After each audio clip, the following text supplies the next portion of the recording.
Hey, welcome back. I'm Chris, and today we're going to talk about white balance. Let's do this real quick.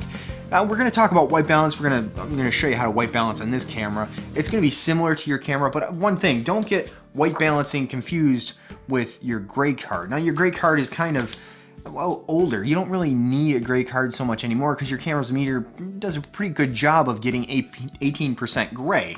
And it's the same thing your light meter is going to do, which you don't necessarily need a light meter, but you can take your light meter, get a reading, and do the same thing with your camera. You focus your camera right here on your gray card, your 18% gray card. Make sure you have your camera on spot metering. You get a reading. It's going to be pretty much the same as this reading.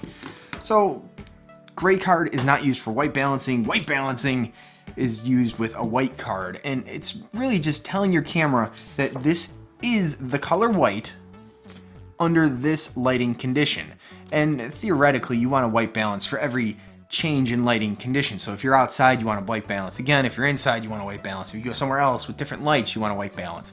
Now, why do you want to white balance? Like I said, it's to get, well, the proper colors within your image or photo, video, whatever.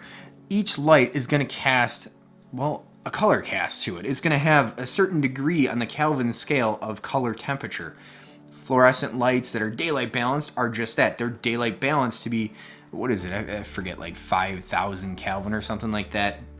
But that's going to be a different color temperature than an incandescent light bulb, which is, I think, more in a 2,000 Kelvin range, and it's going to be more yellow. Or fluorescent lights that aren't balanced for daylight, which I forget where they fall, but they might be like green, they might be bluish. A good example for this is snow. You want to white balance your snow shots because you don't want your snow to look blue, you don't want your snow to look gray, and it's very easy for that to happen, especially on an overcast day, to get all screwed up. So if you white balance, then take your shots or do your video outside in the snow is going to look the way snow should look, unless it's yellow. Then you got problems. I would change locations then. But let's quickly go over how you white balance, and it's an extremely simple process. Now, why can't you just use the auto white balance in the camera or the preset settings for white balance? You know, all the different shade, outdoors, and stuff like that settings. I mean, you're more than welcome to do that, but those are just presets. It's a guess. It's going to be pretty close, but if you want to get spot on with your white balance, you need to white balance for the conditions that you're in. And another thing is too, which I do all the time, I'll white balance for inside here, and then I'll go out into my shop and shoot something, and then I'll forget to white balance, or I forget to change it, and it does get annoying if you forget that stuff. Now you can get away with doing just the auto white balance and let your camera take care of the work, especially if you're shooting here, you're shooting there, you're going here, you're going there. But if you really want to get technical and you really want to get something sharp, especially like when I'm in here, I like to white balance everything because I want this shot, this scene to look the same. I'm rambling. Let's just get right to it. So let's say I want to make sure I have the correct white balance for this scene here in my studio. I want to make sure I have the proper exposure, at least the exposure I want to use for my scene. Go ahead and take my white card, make sure it's in focus, and then fill the frame with the white card and take my picture. Now I want to go ahead and take this picture.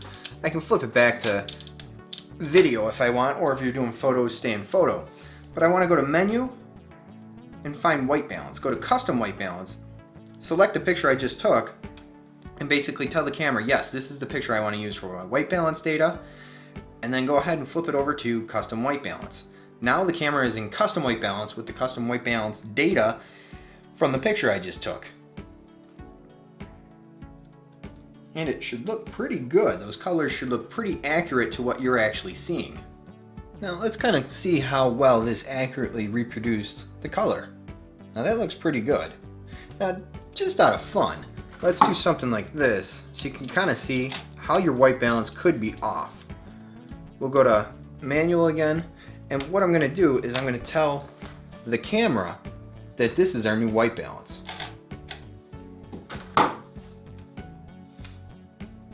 And it's really going to mess with the colors. I mean, you could do this from a creative standpoint if you wanted to do something interesting, change the color up, get a certain look, or something like that. But just so you can see, now this blue picture, well, it's a little, what is that? Magenta, red, I don't know. But it's a little off. It's not quite the colors that are supposed to be. Now let's just get a reference point here with this picture and, well, the complexion of my skin. This is a little easier because it's some shade of blue. I don't know what shade, but just the same. Let me change the white balance and you can see how this is going to change colors. So I changed the camera's white balance to shade and you can see how, well, this doesn't look quite right, unless that's the look you're going for, but it's all up to you. In all honesty, I would rather keep it the natural color of everything, and then if I wanted to change colors or put a little hue on everything and make it look a certain way, I would do that in post anyways.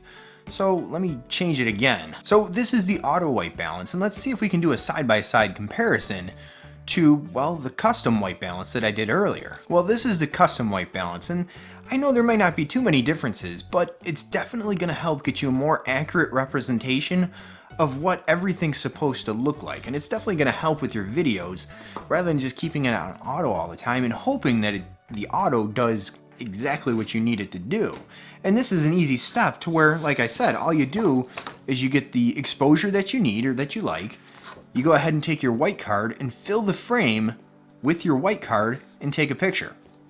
And then you tell the camera, this is white under this lighting conditions, and you're pretty much done with your white balance. It's a pretty simple step.